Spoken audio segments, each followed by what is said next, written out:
जय स्वामीनारायण, जय श्री कृष्ण, जय माताजी। આજે ઉત્પત્તિ એકાદશીના બધાને જય સ્વામિનારાયણ।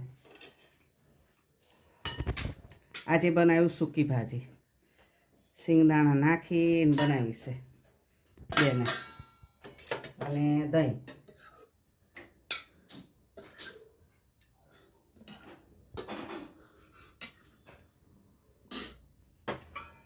દહીં અને તળેલા મરચાં।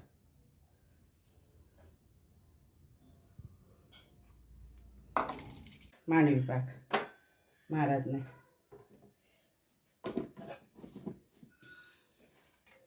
આ મારી બેને કાલ બનાવ્યો છે। કાલ અમે ગયા હતા પિક્ચર જોવા, એટલે ત્યારે એણે બનાવ્યો।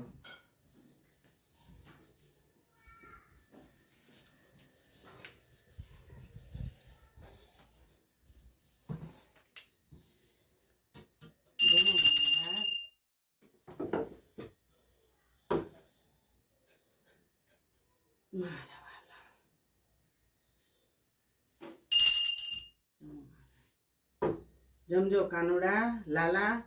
કાલે અમે લાલો પિક્ચર જોવા ગયા હતા 3 થી 6 માં બધાએ, બહુ મજા આવી ગઈ। જય મહારાજ।